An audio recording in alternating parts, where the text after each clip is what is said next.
commencement était la parole, et la parole est Christ. Radio Parole Vie, la radio qui donne la vie à travers la parole.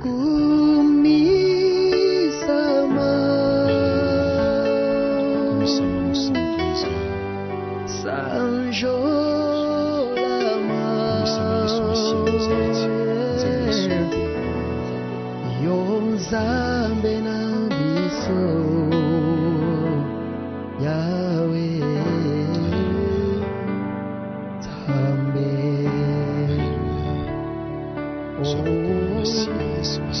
Komi sama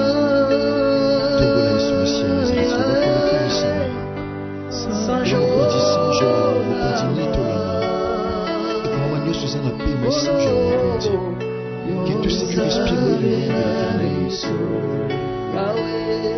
Il est écrit en l'éternel car il est bon, car sa miséricorde dure toujours. Nous sommes décassés pour la séco.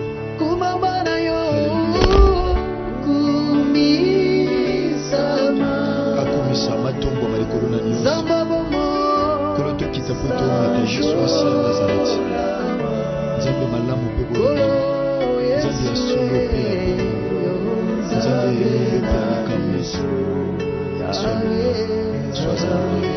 sois exalté car tu es Seigneur. Tu es le chemin, la vérité, la vie éternelle, Dieu des cieux. Alléluia. Sois loué, sois béni éternel Dieu. sois béni. Autant la situation monte, autant la mikakata moto ezotonisa, yebisi etombama. Autant les lobes aux actions qui n'étaient tombola et ma communauté qui sera jusqu'à son prochain que le nom de l'éternel soit élevé. Le bâtiment de tombolo na sonyo, le tombolo na passion, le tombolo na mikakata mokoyo, le tombolo na salut, le Yesu Messia Nazareth. Nous allons bapolo tombama masia, tombama. Zaboye bi makambo nyonso. Lebi makambo nyonso nkolo ezana détail moto le komo na contrôle na Seigneur. Makolo tomboma to qui contrôle toutes les choses. Contrôle ba détail nyonso. Ezana détail moto le komo na libaya contrôle ba bonzambe masi.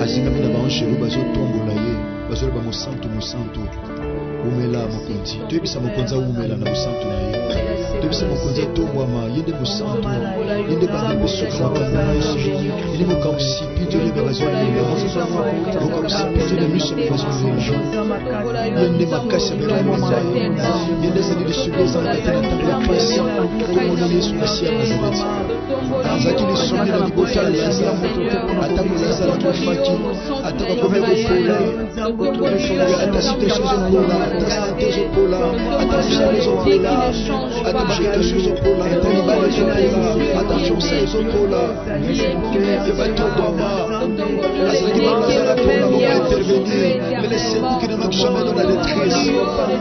Je sais que mon rédempteur est vivant, il s'élèvera le dernier et il agira. Toma na situation là-bas, toma na pitié de mission na maison tanga, toma na défaite tentateur apparente, toma na échec apparent, toma na bonanga, si toma na nyonso, na faiblesse na yo, na échec na yo, na bonheur na yo, na libota na yo, yebisa toma, na kombitongo toma na moto, de to kosusu na yazali, na kosusu ya zomata.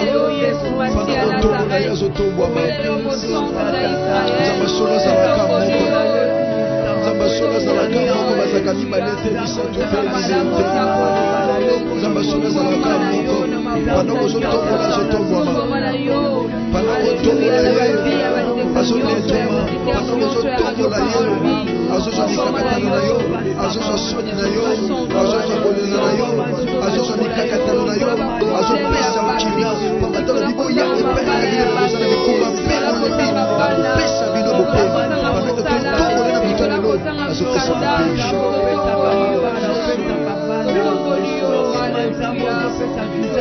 hier, aujourd'hui, éternellement. Sois élevé, sois loué de maintenant et à jamais. Tu es le tout-puissant Créateur. Sois élevé, le tout-puissant. Sois élevé, notre Rédempteur.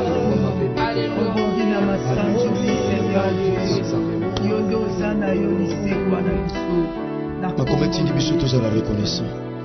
Il a tout à fait reconnaissance, c'est pas une encolo. Le premier jour, il y a 4 jours à le sambo. Le konangai, tala bon mona yo. Tamsu ozoluka non zute, mais tali sa reconnaissance, c'est pas une anzamba tapo na pema. Les anaba te belé, bane loko oyo, oluka. Bien aimé tamsu bakufi batikiam. Bamsu bakufi batiki vizo zoluka. Bamsu bakufi batiki libalo zoluka. Bamsu bakufi batiki bano zoluka. Bamsu bakufi batiki mukando zoluka. Bamsu bakufi batiki kimio zoluka. Bamsu bakufi batiki bandako zoluka. Bien aimé, nino otinda biso tobeta tolo liboso na nzambe. Bakomezo ebisa biso totali sa reconnaissance epai na nzambe. Ozo se epai na nzambe atako nono simbi yango te. Mais tombola Yesu Masiya na tana pema pesio. Pamba te comment bomo ya moto yaka ne pema. Tomboli Yesu Masiya Nazareth. Tomboli ona muzela. Na mikakata mpena siaso. Tobi merci tata. Merci merci mon yéli bébé tata. Ata mukele zo contre na biso zo simba. Toujours ba non merci. Toujours ba non merci Seigneur. Pour la paix au pesi biso. Ezana bazana mituka motuya tata panda que zo sambela awa. Bazana beto pita. Tomboli Yesu Masiya Nazareth. Seigneur, visa, ebele tata, passeport na bango, bamboka na mboka, bazala mbeto pitali, beba matavio ezate. Merci pour la paix, Pékinia, Béteki, en toi nous avons les mouvements, nous avons le et la vie. Sois élevé, Seigneur, merci, mon sang.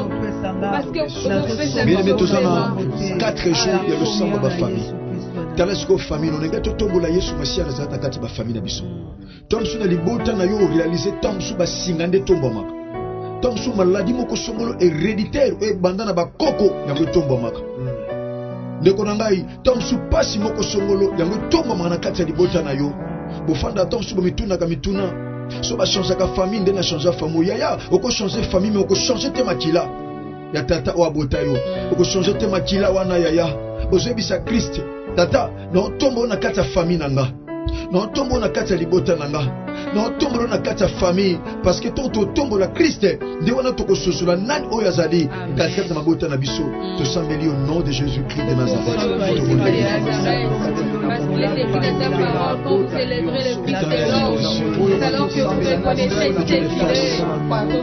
Pour la yo na babi ya biso, pour la yo na bakonte la biso, pour la yo na babi ya baconducteur nyonso radio parole, pour la yo na batéléspectateur nyonso, pour la yo, alléluia. Seigneur, tomba na kasa yo, ikula babi ya bato nyonso, Seigneur kaka na kufa lelo, otokongoli, alléluia, prière na biso ya kasa yo, Seigneur, tembo la yo, Seigneur, tomba la yo, ikula ba santé ya car c'est de toi qui vient la richesse de la vie. Tu es l'éternel, tu es le plus beau parmi les dieux. Tu es beaucoup plus précieux que l'or. Tu es beaucoup plus précieux que l'or, éternel Dieu des cieux. Nous t'élèvons, éternel, car tu es au-dessus de tout, au-dessus de toute puissance, au-dessus de toute force, au-dessus de toute connaissance, au-dessus de toute humanité, au-dessus de toute puissance. Nous t'élèvons, Seigneur, il t'a été donné un nom au-dessus de ton nom. Nous devons le toucher notre chanson. Dans les cieux, sur la terre, sur la terre, et que tout est alors avec Christ Jésus-Christ de Nazareth, Seigneur, à la gloire de Dieu le Père.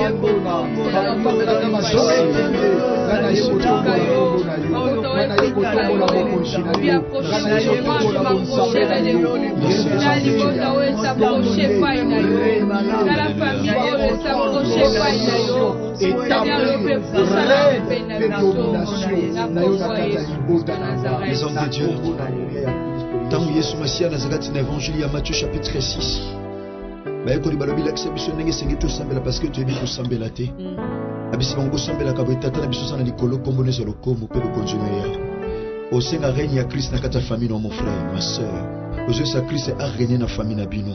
Ceux qui maladie régné qui, ceux qui soignent régné qui, ceux qui échec régné qui, ceux qui défaitent régné qui. Mais l'élo, dans 4 jours à l'Osambo, j'étais l'élo. Au sein de Christ règne naïe. Équita. L'Éternel a établi son trône dans le ciel et son règne domine sur toutes les choses. Tu sais, règne est dominé dans ta famille, règne est dominé dans la santé, règne est dominé dans la démarche de la voyage, règne est dominé dans la musala, dans la makambo, dans le commerce, dans le ndaku nayo, pe na nyoso ayo, tu sambeli na kombo na Yesu Christ.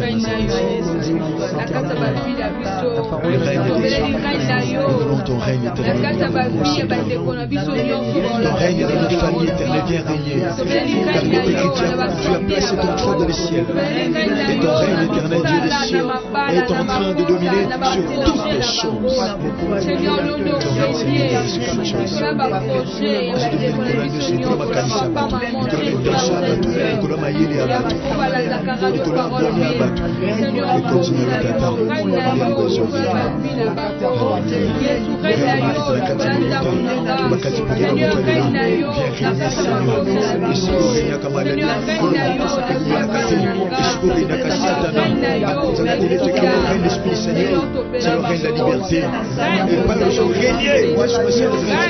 Là où tu règnes, c'est là où la liberté se règne. Et pour régner qu'à liberté,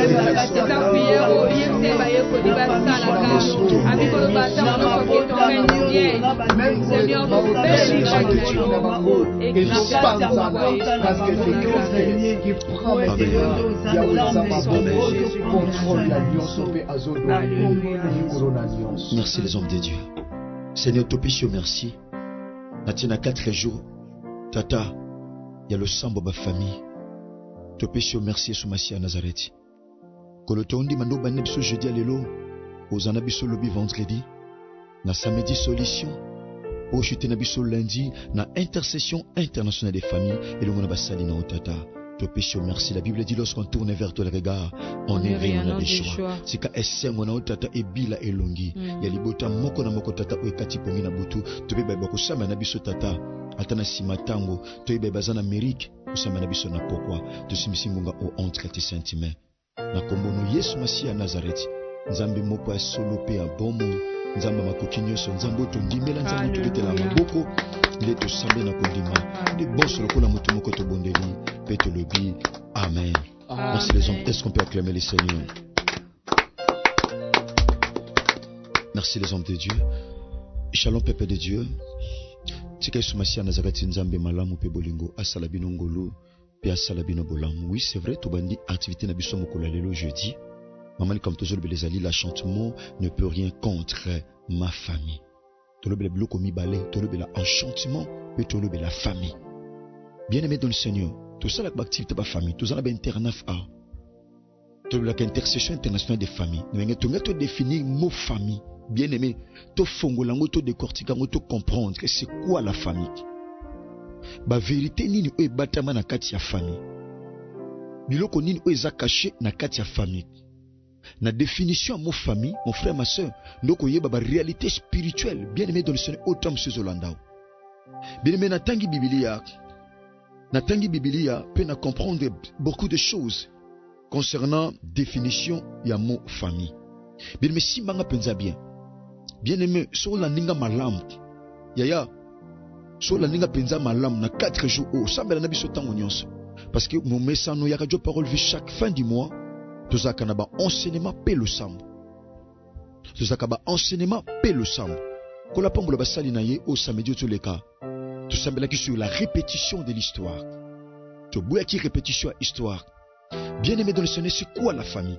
La famille, bien-aimé, c'est l'ensemble des personnes ayant des liens de parenté par le sang ou par alliance. Abandeli, ensemble, c'est l'ensemble des personnes ayant des liens de parenté par le sang ou par l'alliance. On voit deux choses dans la définition de la mot famille. On voit le sang, on voit aussi l'alliance. Lorsqu'on parle du sang, bien-aimé, le sang a deux caractères. Le sang a les caractères physiques, a aussi les caractères spirituels. La Bible dit ceci dans Lévitique chapitre 17, verset 11. La Bible dit, car l'âme de la chair est dans le sang. Donc le sang est l'habitation de l'âme. Âme ya mutu efanda na makila. Mutu azana makila te na nzoto akotelema te. Ndenga na tembe na te ason malamu. Ndenge toza awa na bassin na nzambe. Mutu azana makila te na nzoto. Bien aimé. Yaya à côté à tek. Donc le caractère physique. Bien aimé dans le Seigneur. So au tue makila chinois. Ozui makila congolais.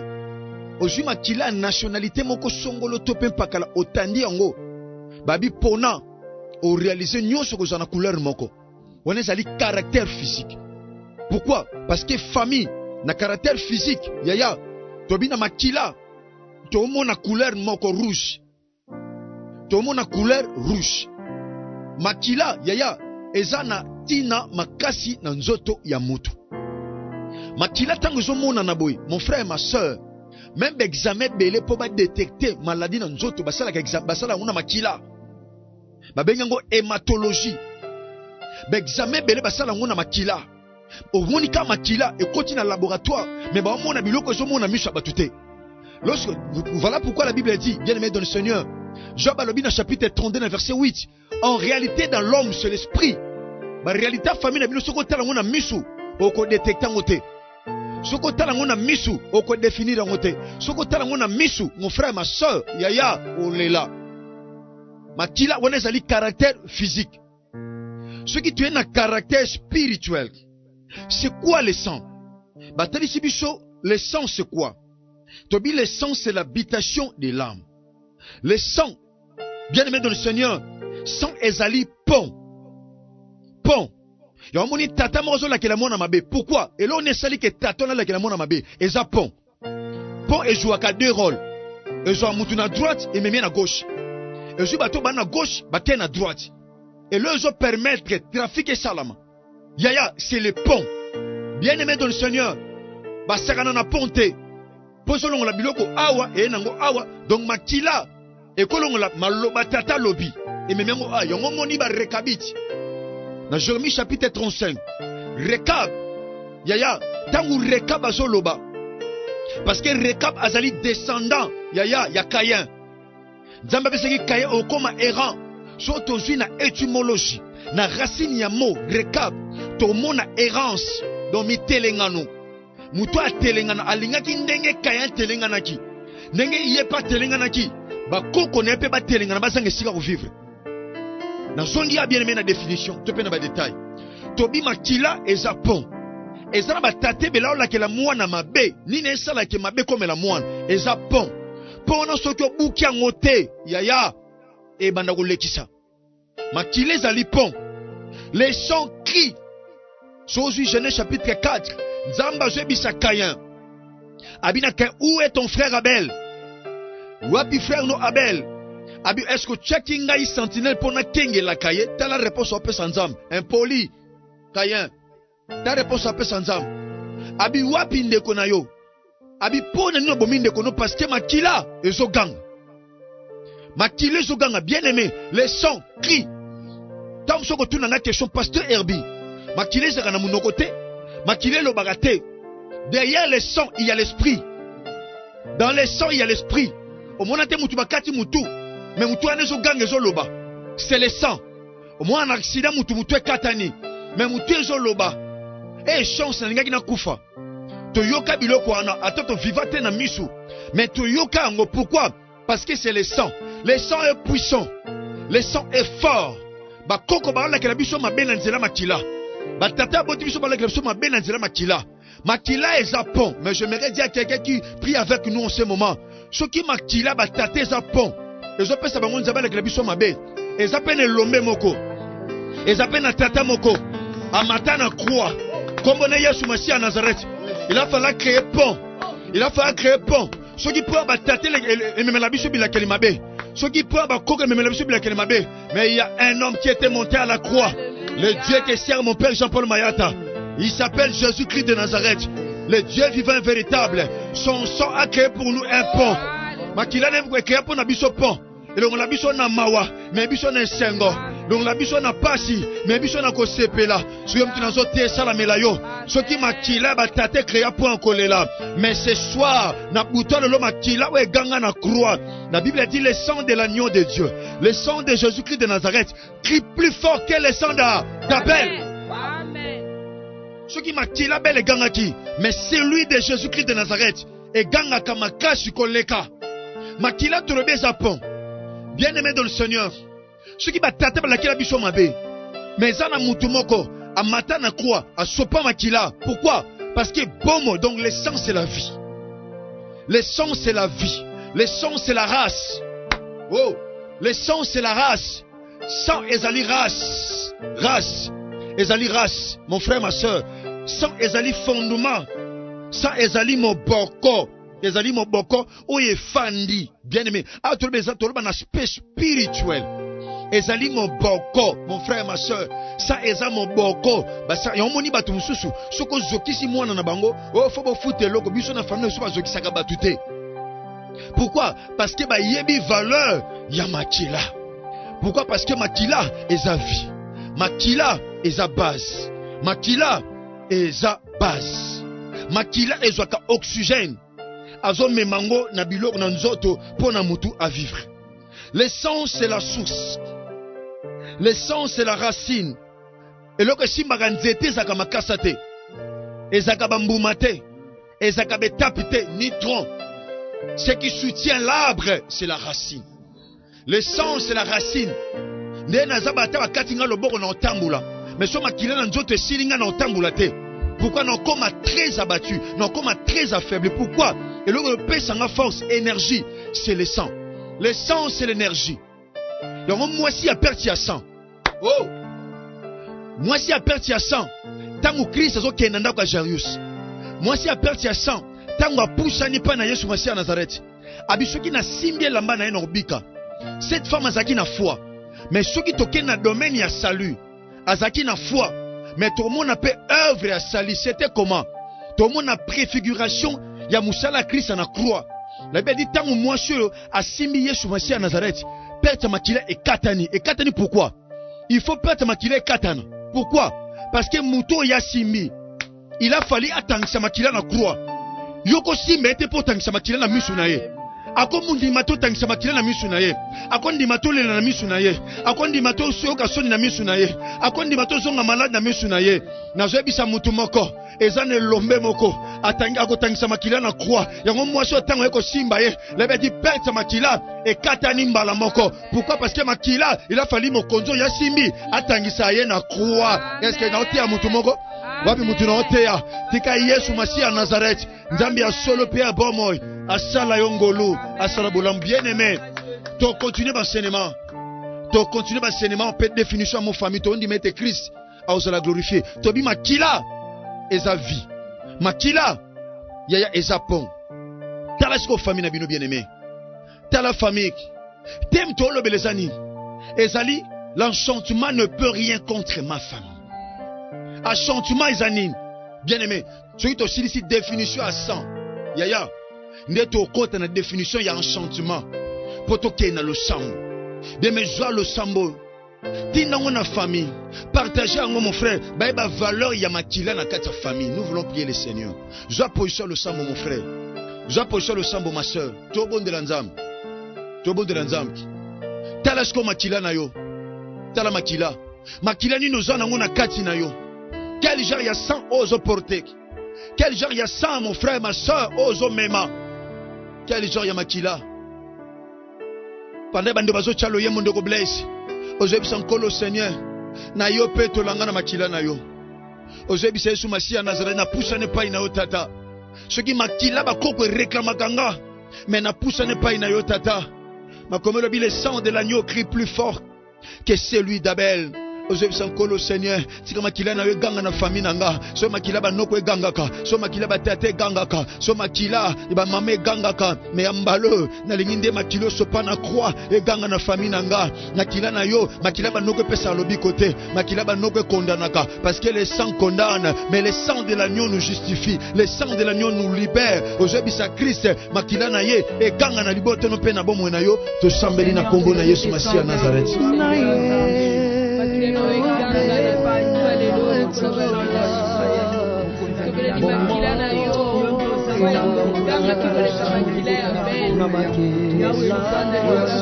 Alléluia.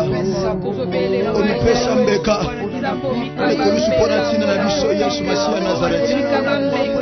C'est écrit le châtiment qui nous donne la paix était tombé sur toi, Seigneur. Oh Seigneur, si le sang de nos aïeux nous réclame, Seigneur. Si le sang de nos aïeux nous réclame, mais le tien, Seigneur, crie plus fort que celui d'Abel. Seigneur, que ton sang crie dans nos vies, dans nos familles. Nous te prions, Seigneur, nous te prions, mon Dieu.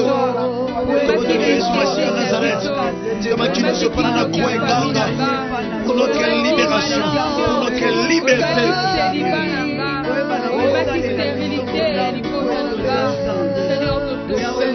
Alléluia. Nous sommes de l'homme assis. Nous sommes de l'homme commencé. Nous sommes de l'homme moyen qui béni. Je suis comme qui l'a eu ganga dans la famille Nabisu. Qui l'a eu ganga Yesu Masia Nazareth.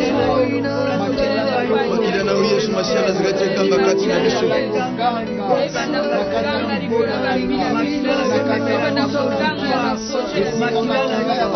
Qui l'a eu ganga kati Nabisu Mosa. Qui l'a eu ganga Yesu Masia Nazareth to sombo de Yahweh. To sombo de moye qui béni. To sombo de mosi ko ni mokango ni. To sombo de la yo mosanzo. Makila na yo ganga kati Nabisu. Ganga na mabota na biso. Ganga na bomo na biso. Ganga na misala na biso. Makila le pesa la victoire. Makila batate lo misakate. Makila banoko lo misakate. Makila batelo misakate. Makila no Yesu Masia na drete na croix et le misa. Makila no Yesu Masia na drete sikola. Makila na yo lo misaka. Makila na yo lo misaka Masia. Oh nom puissant de Jésus-Christ de Nazareth. Les hommes de Dieu, la Bible dit ceci: puisque les enfants participent au sang et à la chair, Christ a également participé, afin que par sa mort, il anéantisse celui qui détient la puissance de la mort, c'est-à-dire le diable. Il délivra tous ceux qui, par crainte de la mort, étaient toute leur vie retenus dans la servitude. Au détruit esprit nyonso yaya, tout esprit maléfique, ozome makati na yo yaya. Atamaki omoni bato musu ba changer bon makila. Musu ake un étranger ba changer makila, ba tuer mususu yaya. Ba changer makila, mais spirituellement ba changer moté. Oko détruit esprit nyonso maléfique. Yaya, oye kuraka derrière ton sang. Esprit nyonso maléfique. Oye bata manasima makila.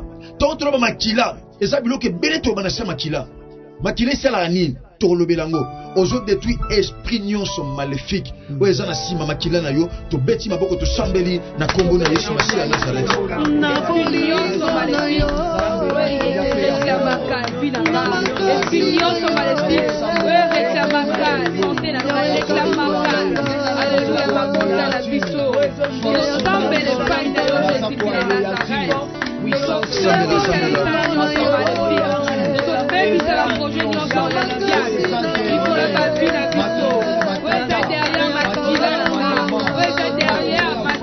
Au nom de Jésus-Christ de Nazareth, nous avons détruit esprit nous sommes maléfiques.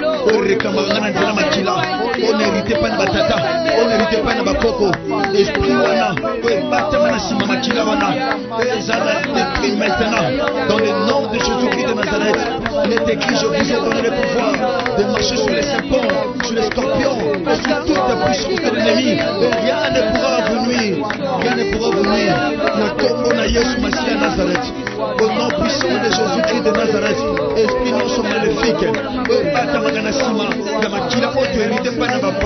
Mon frère, ma soeur, semble prier. Celui qui est capable de prier est capable même de détruire les réalités spirituelles de sa famille. Makila nyonso, oto meme pe na bapara, tozo détruire esprit de zopata na sima na yango. Na kombo na Yesu Masia Nazareth, va t'arrêter de hérita. Seigneur, nous hérita d'une manière maléfique. Nous détruire l'esprit maintenant, en vertu du pouvoir et de l'autorité qui nous sont conférées. Au nom de Jésus-Christ de Nazareth, Alléluia, Soprana Marabu, Uria Marabu,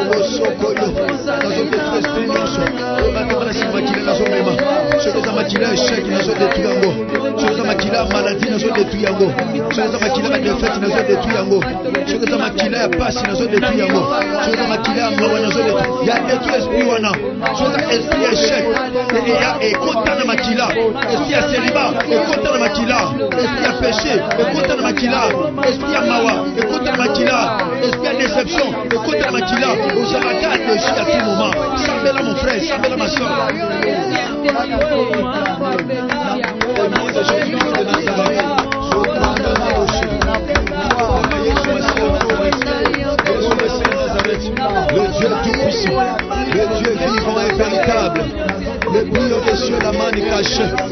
Yesu Massia à Nazareth, influence wane koya, bondela yaya, bondela, influence wane koya lelo, et puis maintenant, comme Yesu Massia à Nazareth, bondela yaya, priez, la prière est une capacité spirituelle, la prière est une force, la prière est une capacité spirituelle, pendant que je semble là, et je t'attends si maman kila wana, et je koya, oh non puissant de basali na nzambe tolobi makila eza pont pont wana ezomema tant sur maladie héréditaire makila ezo maladie mo ezaka pa bakoko ezali pa baparent ekititi epa ya bana. Pourquoi? Parce que pont ezali pont ezana batu mususu échec, pauvreté, mawa, soni, kolela ne ezokomela. Et pourquoi? Parce qu'il y a un pont. Il y a un pont. Tobuka na pont wana te tobuka mo sima na lusam o sambe le pai na nzambe o bonde le pai na nkolo sur senyoso o ebimisaka yaya biloko sur senyoso o e produisaka ba caractère mystique o e produisaka ba caractère mystique na bomo na yo na nzela makila oko détruit source wana oko bebisa source nyonso o ememaka ba caractère mystique pour ekomela yo na nzela ya makila o hérité pa na bakoko to sambeli na kombo na Yesu Massia à Nazareth.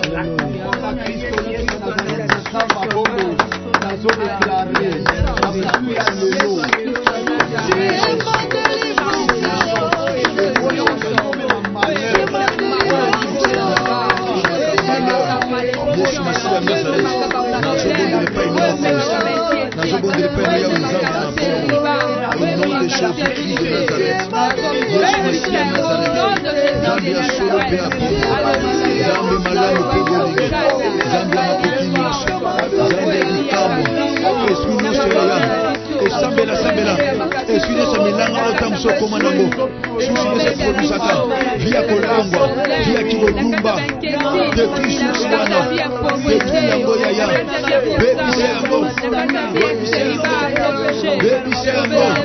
Soprandamana Boshi, Yakama Boshokoro, Nakomo na Yesu Massia à Nazareth, au nom de Jésus-Christ de Nazareth, Nakomo na Yesu Massia à Nazareth, Susuana des années détruites, Susuana des années détruites, Daniel Misé, Asengaki Plateau Esika, Asengaki Mungwa, Akenaki na Susu Kono Paseni Mai, Apenaki na Susu Nyonso, O Produisa Kabelema, Seigneur mystique, pour ne passer comme la bouche dans Zéro Makila, pour le servir bon, na zone de toi maintenant, na Kombo na Yesu Massia à Nazareth, na zone de Bisengo, na le Sambo na Ngano Josa. Oh non, puissant les hommes de Dieu, tu détruis pognon son maléfique. Tu dis makila et ça pont. Pour eux permettre un mouvement et ça le que où t'en à gauche et qui est à droite et le que où t'en à droite et qui est à gauche. Au semble le pain d'ensemble. Nous avons détruit sur Seigneur son maléfique. Eux produisent un échec, eux produisent un malheur, eux produisent un maladie héréditaire, eux produisent un biloko nyon son mabe. Eux ils liés na makila eux mérité pas na bakoko. To na poko le pont wana na butale le pont wana e bukana pont wana e kweya tozo beta mboko to sambeli na kombo na Yesu Massia à Nazareth. Au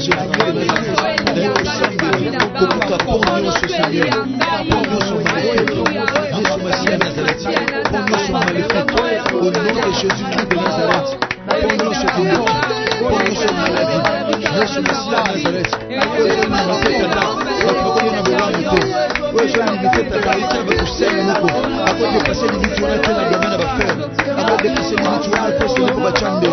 Nasambeli na kombo na Yesu Massia à Nazareth. Na bondeli de Yesu Masiya Nazareth. Nzambe solo pe abomo. Nzambe likama. Nzambe na nguya. Nzambe elele. Nzambe makoki nyonso. Pongwana ezala détruit na butololo. Na butololo pongwana. Oyo esalaka mouvement wana. Oyo esalaka mouvement wana. Na butololo ebukana. Losambo na ngebuka pon oyo. Losambo na ngebuka pon oyo. Maboko na jobeta Seigneur. Na kondima na ngai. Na losambo na ngai kondima tata. Pongwana na butololo ebukana. Na kombo na Yesu Masiya Nazareth. Au nom de Jésus-Christ de Nazareth. Na kombo na Yesu Masiya Nazareth. Pongwana epanzana. Ezala nguya moko te likolo na nga. Ezala nguya moko te likolo bana na nga. Ezala nguya moko te likolo mwasi na nga. Ezala nguya moko te likolo bandeko na nga. Pongwana na butalelo. Epanzana. Na kombo na Yesu Masiya Nazareth. Yesu Masiya Nazareth aza na bombo. Jésus-Christ de Nazareth est Seigneur. Jésus-Christ de Nazareth est Dieu. Jésus-Christ de Nazareth est Dieu. Jésus-Christ de Nazareth est Dieu. Sabela ya buka pongwana. Pongwana bukana. Na bukana na buka pong. Pona so mema kapasi. Ozo mema réclamation. Ozo mema limitation. Ozo mema lien. Yesu Masiya Nazareth. Ekweya. Ekweya. Au nom puissant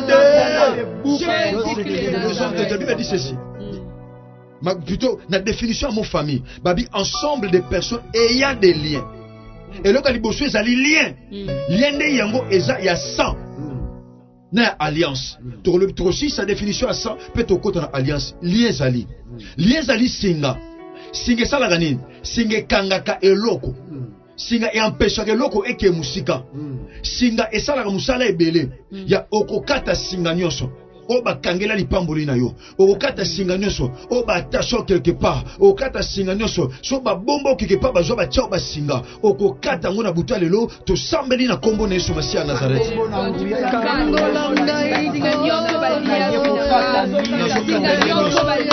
Tunge maléfique. Ekata na butalelo. Nyonso tata. Ozo kamisanga. Seigneur, na makila batata. Na makila ba mama. Yena ekata na kombo na Yesu Masiya Nazareth. Yana ekatana.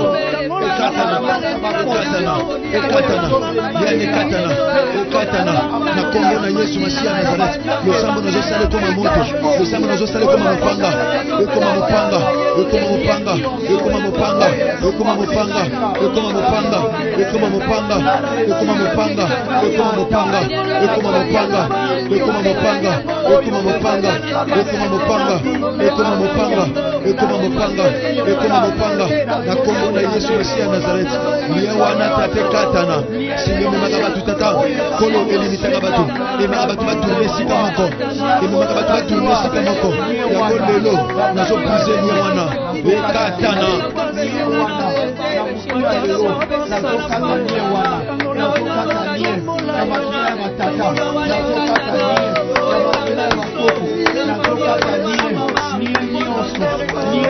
Au nom puissant de Jésus-Christ de Nazareth. Mais soka loboko mobali main droite. Zoka main droite tchena mutema. Nanaka na losambo lobako Yesu Masiya Nazareth. Oh Yesu Masiya Nazareth. Ceux qui makila bakoko to batate réclamakanga. Ceux qui makila bakoko to batate réclamaka. Na butalo na ju connaissance. Na butalo na ju connaissance. Pe na ju conscience. Pe na ju conscience. Pour na ko détruire. Pour nous détruire. Esprit nyonso. Esprit nyonso. Oyo bata makana sima makila. Pour na ko détruire vinangai. Pour na ko détruire. Yango lelo. Esprit wana. Esprit wana. Nazo menacer yango.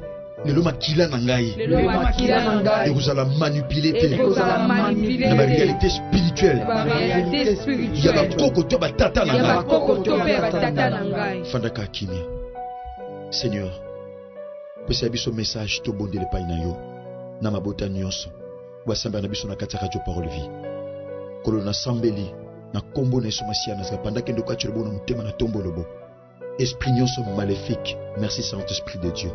Merci Saint-Esprit. Yakoza discréter l'Esprit de Dieu te libère là où tu es. Le Saint-Esprit te libère là où tu es. Il y a une puissance qui va te toucher là où tu es. Ce qui m'a kila na yo mais la ko échec. Yaya, ce qui m'a kila ko irrita na famille mais la ko échec. Place mamno so sala ke simbarate. mais là yo ba déception yo ba décevoir yo kaka ata makambe bandi bien ba relation bandi bien ba faire bandi bien fait suka mabe na tombo loboko na kombo na Yesu Masia Nazareth nzambe moko asolo pe abomo le Dieu qui sert mon père Mayata na tombo li loboko esprit nyonso maléfique oyo ebatama na nsima makila mpona kotroubler vie na yo mpona olongolo kimia mpe esengo nazo ordonnango maintenant en vertu du pouvoir et de l'autorité qui me sont conférés au nom puissant de Jésus-Christ de Nazareth makila ne koma libre. Amen. Que ton sang soit libre maintenant. Amen. Il est écrit, si le Fils vous a franchi, vous serez réellement libre. Amen. Que la liberté entre dans ton sang maintenant pendant que je prie. Liberté contre makila na yo. Makila no soit délivrance. Kolo to semble pour na famille. Tika ba famille mona loboko na otata. Kolo merci pour le premier jour ya lelo. Kolo te recommander le semble lui à jeune entre tes sentiments. Mais pendant que nous sommes nous sommes à convaincre. Bien aimé, oui, te semble c'est vrai. Mais ceux qui n'ont vu nous dit mais la Christ était Seigneur et Sauveur. Ce nous pèse bon moi noté pas une Christ et nous ba makila ba parents yango dominé.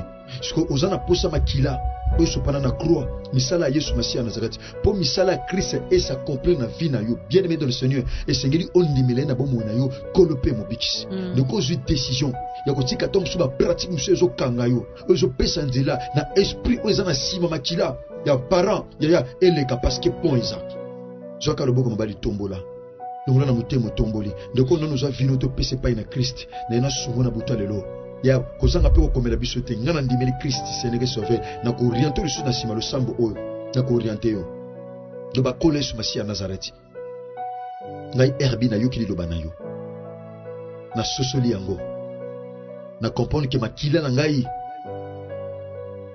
ezana besprit oyo baluka na sima nango pona ko détruire ngai kolo limbisa ngai na tambula ki ngai mona zuli tomba mon côté kolo yokela ngai mawa kabula ngana esprit nyonso oyo tambula na ngana nzela ya makila oyo eza pont kolo na fongoli motema na ngai kolo kota kati na ngai koma kolo pe mobikisi ya bomoi na ngai na ndimi ngai herbi naza liso ya mokili te kasi nakomi ya Yesu Masia Nazareti fandaka kimia kasi kolo topesi yo merci mpona bandeko basepeli kopesa bomoi epai na yo torekomande bango epai na yo tata kolo zwa lokumu nkembo masanjolo merci mpona succès mpe réussite ya mokwa liboso lelo oyo bato bapesi bomoi na bango epai na yo tata kolo tondima soki osala biso ngolu journal lelo na se ya jeune na se ya kokila bilei wana tofongola kino ngonga 19h kolo tosamba na bandeko lokumu ezanga tokozonga epai na yo wana tosambela na 12h wana tosambela na 15h kaka na losambo oyo tosali tata mpe na ngonga ya 18h mpo toshute na 19h tata lokumu ezanga tokozonga epai na yo zwa lokumu zwa nkembo na kombo na yo Yesu Masia Nazareth nzambe moko asolo mpe ya bomoi nde tosambeli mpe tolobi amen. Merci à toi le Seigneur.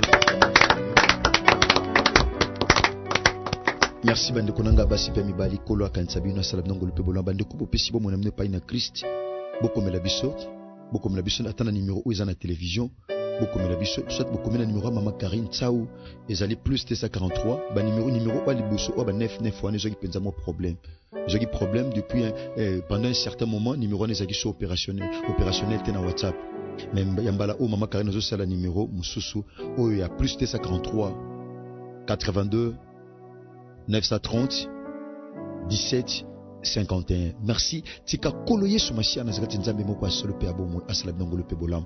Neto bandilo samba na biso lobi to samba le susu samedi pe to chuter lundi na intercession internationale des familles. Que Jésus-Christ de Nazareth vous bénisse. Merci. Au commencement était la parole, et la parole est Christ. Radio Parole Vie. La radio qui donne la vie à travers la parole.